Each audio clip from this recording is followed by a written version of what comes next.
राधे राधे सभी भक्तों, कैसे हैं आप सभी। आशा करती हूँ आप सभी खुश और स्वस्थ होंगे।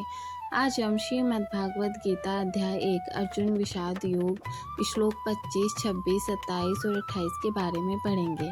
इससे पहले हम श्लोक 24 तक पढ़ चुके हैं।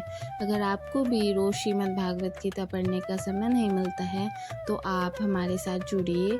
हम रोज श्रीमद् भागवत गीता पाठ करते हैं। रोज 5 मिनट निकालकर श्रीमद् भागवत गीता ज्ञान प्राप्त कर सकते हैं। आप इन श्लोक को अपनी आवाज में भी पढ़ सकते हैं। श्लोक 25। भीष्म द्रोण प्रमुखतः सर्वेषां च महीक्षिताम् उवाच पार्थ पश्यतान् संवेतान् कुरुनिति। इस श्लोक का अर्थ है, भगवान श्री कृष्ण ने भीष्म और द्रोणाचार्य जैसे प्रमुख वीरों तथा सभी राजाओं के सामने रथ को ले जाकर कहा, हे पार्थ, देखो इन इकट्ठे हुए कौरवों को। इस श्लोक में भगवान श्री कृष्ण अर्जुन के आदेश अनुसार उनका रथ सेनाओं के बीच में ले जाते हैं। वे जानबूझकर रथ को सेनापति भीष्म और गुरु द्रोण के सामने रोकते हैं। ये दोनों अर्जुन के अत्यंत श्रद्धेय और पूज्य हैं। एक उनके पितामह हैं और दूसरे गुरु। फिर भगवान श्री कृष्ण अर्जुन से कहते हैं, हे पार्थ, देखो ये सभी कौरव यहाँ युद्ध के लिए इकट्ठे हुए हैं। यह वाक्य एक सामान्य आदेश की तरह लगता है, लेकिन वास्तव में इसमें एक गूढ़ संकेत छिपा हुआ है। इससे अर्जुन के भीतर मानसिक संघर्ष शुरू होता है और यही इस अध्याय का मुख्य उद्देश्य है, अर्जुन विषाद यानी विकल्प और मोह। श्लोक 26। तत्र पश्यस्थितान् पार्थः पितरान् अथ पितामहान् आचार्यान् मातुलान् भ्रातरान् पुत्रान् पौत्रान् सखींस्तथा। इस श्लोक का अर्थ है, अर्जुन ने वहाँ युद्ध भूमि में अपने सामने खड़े हुए लोगों में अपने पिता जैसे संबंधी पितामह जैसे भीष्म, पितामह गुरुजन जैसे द्रोणाचार्य, मामा जैसे शकुनी, भाई, पुत्र, पोते और मित्रों को देखा। यह श्लोक दर्शाता है कि अर्जुन केवल एक योद्धा नहीं है, वह एक भावुक संवेदनशील व्यक्ति है। जब उसने देखा कि जिन्हें वह प्यार करता है वही लोग अब उसके सामने युद्ध के लिए खड़े हैं, तो उसके मन में दया, मोह और भ्रम उत्पन्न हुआ। युद्ध अब केवल विजय का साधन नहीं रहा, यह रिश्तों का संघर्ष बन गया। श्लोक 27।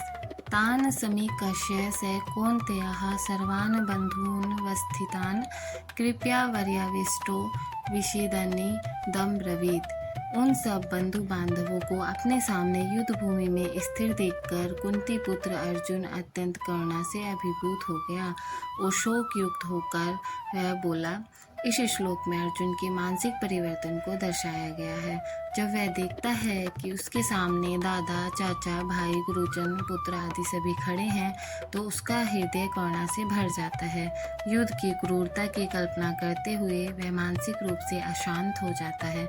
यह श्लोक उस करुणा की शुरुआत है जो आगे चलकर अर्जुन को मोहग्रस्त कर देती है। श्लोक 28।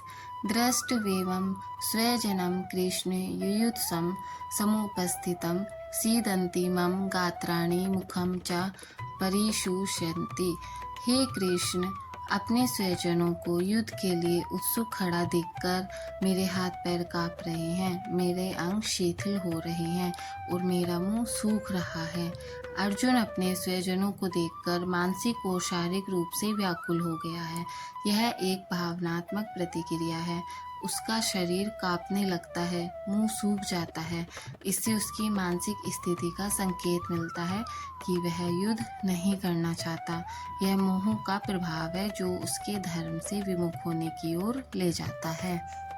जब अर्जुन ने यह सब देखा तो उसका हृदय भर आया, वह भावुक हो गया, उसकी आंखें भर आई, शरीर कांपने लगा और वह कहने लगा, हे केशव, अब मेरे हाथ धनुष पकड़ने में असमर्थ हो रहे हैं, मेरा शरीर शिथिल हो रहा है, मेरा मन युद्ध करने के लिए तैयार नहीं है।